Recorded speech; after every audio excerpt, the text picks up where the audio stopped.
one of my favorite sections in Capture1 are local adjustments. So let's move there.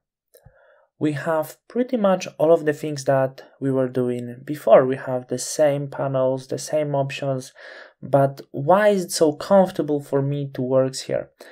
First of all, the mentioned thing that I have everything in one place, and other thing is this local adjustments panel, this small panel, and it's giving you tremendous control on retouching because you can simply create new layers and mask them out just in case if you want to apply, for example, different color into this specific area. So something that actually Camera Raw doesn't offer, except the colors, we have also this, and this is super powerful that has Capture1. But let's start very simple. I'm going to open color editor at first, and I barely use this basic color editor. I always go straight away to advanced, and we have this picker, this little picker over here. We can just hit this, and what will happen? I have already some chosen things here. So the first view should be rather that way, and I'm going to take this eyedropper, this picker, whatever you want to call it, and let's say I want to do something with the background. So I'm simply going to hit on the background and it picks up the color that I have. We have all of the informations that exist over here, and also starting from the top we can set the smoothness on the color, we can set the hue on the color, saturation and lightness. So for example, I think this background is a little bit too warm. I can go down with hue, and well, it doesn't look well right now. Maybe the background looks interesting, but it didn't go the right way, and it even didn't go colder. So as you can see, with this, with help over here, coming local adjustments, because right now the color was too weak to do something with him because it was very universal, very neutral color. So we affected the model's face. So I would not do anything here without creating new local adjustment layer. I would go to local adjustment layer, and we can simply hit this plus button, and what is happened? New layer. I would just call it BG like the background, and right now we can do the mask. So let's familiarize ourselves what means everything over here. We can choose the brush settings after we choose the brush, of course. So I have brush right now, and it allows me to paint in the area. So this is simply masking. We can set the size of our brush, of course, but we can do this also manually, the same way as we do this in Photoshop.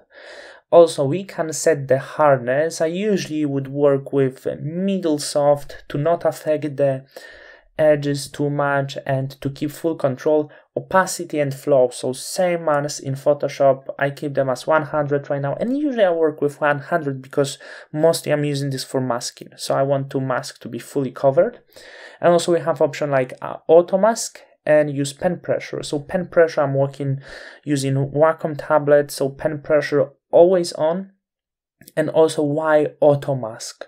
Because if we work without auto mask, maybe I'm going to show you. If I'm going to turn this off and I'm going to paint, as you can see, it doesn't refine the edges.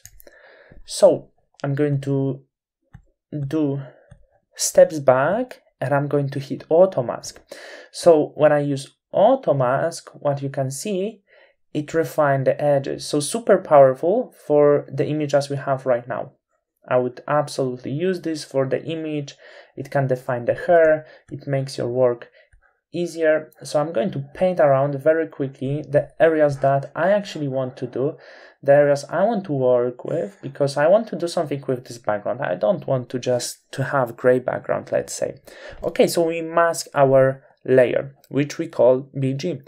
Now we can go back to color editor once again. Let's pick the color, whatever we want. And now, like when I do something, you can actually notice very small difference because the color is still very universal, so it wasn't so easy, but you can already see the difference. We only affected the hair a little bit over here. This is not the problem, because what I would do, I would choose erase mask.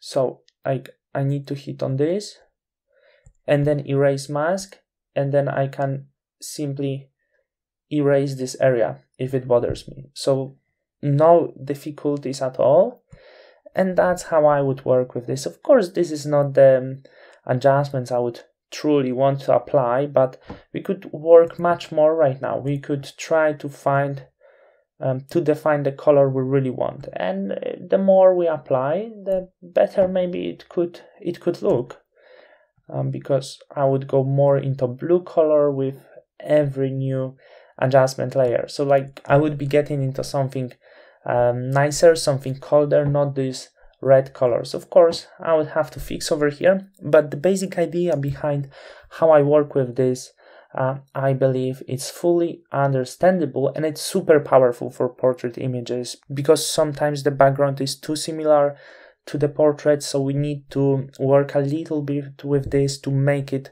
looking better. And the other thing, I'm going to switch off my BG layer and I'm going to color editor right now, and we have also option called skin tone. So skin tone works very similar as advanced. We have this eyedropper once again, and we can choose the skin tone that we want to work with. And we have also the same options like hue, saturation. We can go down with hue to change the hue. Of course, the thing you can notice, it doesn't affect your image that strong anymore. And that's why I choose the skin tone option over here to work with my skin, because if I work with advanced, if I move hue or saturation, it will be really strong affection. And right now, it affects the skin very softly. Also saturation, I can go fully down and it won't be fully saturated, and fully up and it won't be fully saturated. So this is absolutely powerful tool, and I love to work with this in Capture One. And also we have something like uniformity. So you have to be really careful with it. It works well if we have a lot of saturate, like different colors on the face. It's nicely uniform right now. As you can see, I move uniformity to 100, and the skin tone seems to be a little bit even out. Though I have to openly say it will not always work that good on the white skin as it works on the black skin, because usually the white skin has a lot of, like, the lips in this case are very pinky. So when I move this up, as you can notice, they lose this natural color and the image become looking flat. So I really barely use uniformity. I was working with different model that had different skin color, was dark skinned, and it worked really great for her. Like, I really loved to use this, especially that I wanted to apply some specific effect. Image was a little bit desaturated, so it works for certain image. For other images, not always, especially if you have different lips color, it will not be working. Of course, then don't really depend on the skin color, but also on the makeup, because when you have a model with red lips, you don't want to use uniformity that much because it could affect your lips.